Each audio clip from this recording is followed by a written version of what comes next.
ایک چرواہے کا واقعہ۔ غزوہ خیبر کے موقع پر ایک چرواہا حضور اقدس صلی اللہ علیہ وسلم کی خدمت میں آیا۔ وہ یہودیوں کی بکریاں چرایا کرتا تھا۔ اس چرواہے نے جب دیکھا کہ خیبر سے باہر مسلمانوں کا لشکر پڑاؤ ڈالے ہوئے ہے، اس کے دل میں خیال آیا کہ میں جا کر ان سے ملاقات کروں اور دیکھوں کہ یہ مسلمان کیا کہتے ہیں اور کیا کرتے ہیں۔ چنانچہ بکریاں چراتا ہوا مسلمانوں کے لشکر میں پہنچا اور ان سے پوچھا کہ تمہارے سردار کہاں ہیں؟ صحابہ نے بتایا کہ ہمارے سردار حضور صلی اللہ علیہ وسلم اس خیمے کے اندر ہیں۔ پہلے تو اس چرواہے کو ان کی باتوں پر یقین نہیں آیا۔ اس نے سوچا کہ اتنے بڑے سردار ایک معمولی سے خیمے کے اندر کیسے بیٹھ سکتے ہیں۔ اس کے ذہن میں یہ تھا کہ جب آپ اتنے بڑے بادشاہ ہیں تو بہت ہی شان و شوکت اور ٹھاٹ پاٹ کے ساتھ رہتے ہوں گے، لیکن وہاں تو کھجور کے پتوں کی چٹائی سے بنا ہوا خیمہ تھا۔ خیر، وہ اس خیمے کے اندر آپ سے ملاقات کے لیے داخل ہوا اور آپ سے ملاقات کی اور پوچھا کہ آپ کیا پیغام لے کر آئے ہیں اور کس بات کی دعوت دیتے ہیں۔ حضور اقدس صلی اللہ علیہ وسلم نے اس کے سامنے اسلام اور ایمان کی دعوت دی اور اسلام کا پیغام دیا۔ اس نے پوچھا کہ اگر میں اسلام کی دعوت قبول کر لوں تو میرا کیا انجام ہوگا اور کیا کرنا ہوگا؟ حضور اقدس صلی اللہ علیہ وسلم نے فرمایا کہ اسلام لانے کے بعد ہم تمہارے بھائی بن جائیں گے اور ہم تمہیں گلے سے لگائیں گے۔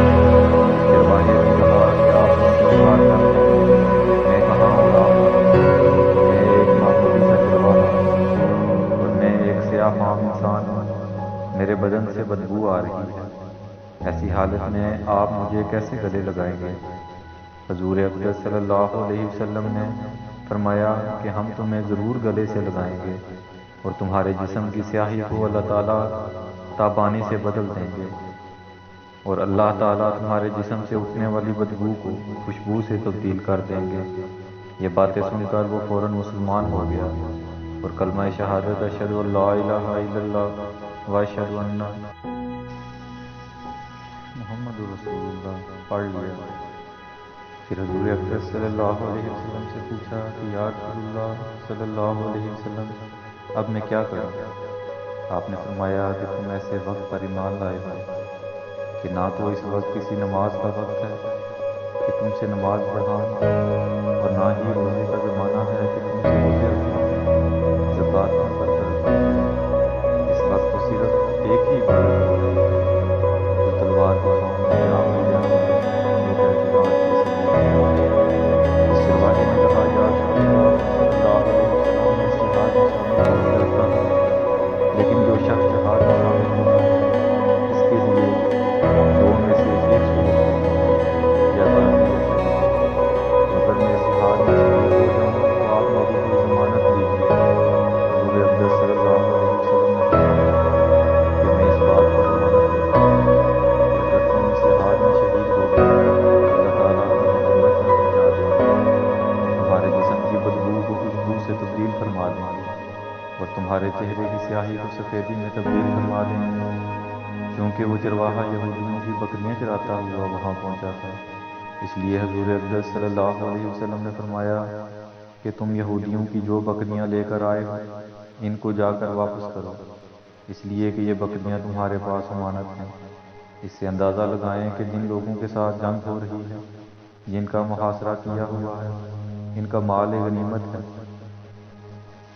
لیکن چونکہ وہ چرواہا بکریاں معاہدے پر لے کر آیا تھا، اس لیے آپ نے حکم دیا کہ پہلے وہ بکریاں واپس کر کے آؤ، پھر آ کر جہاد میں شامل ہونا۔ چنانچہ اس چرواہے نے جا کر بکریاں واپس کی اور واپس آ کر جہاد میں شامل ہوا اور شہید ہو گیا۔ جب جنگ ختم ہوئی تو حضور اقدس صلی اللہ علیہ وسلم لشکر کا جائزہ لینے لگے۔ ایک جگہ آپ نے دیکھا کہ صحابہ کرام کا مجمع اکٹھا ہے۔ جب آپ قریب پہنچے تو ان سے پوچھا کہ کیا بات ہے؟ صحابہ کرام نے فرمایا جو لوگ جنگ میں شہید ہو گئے ہیں ان میں سے ایک آدمی ایسا بھی ہے کہ جس کو ہم میں سے کوئی نہیں پہچانتا۔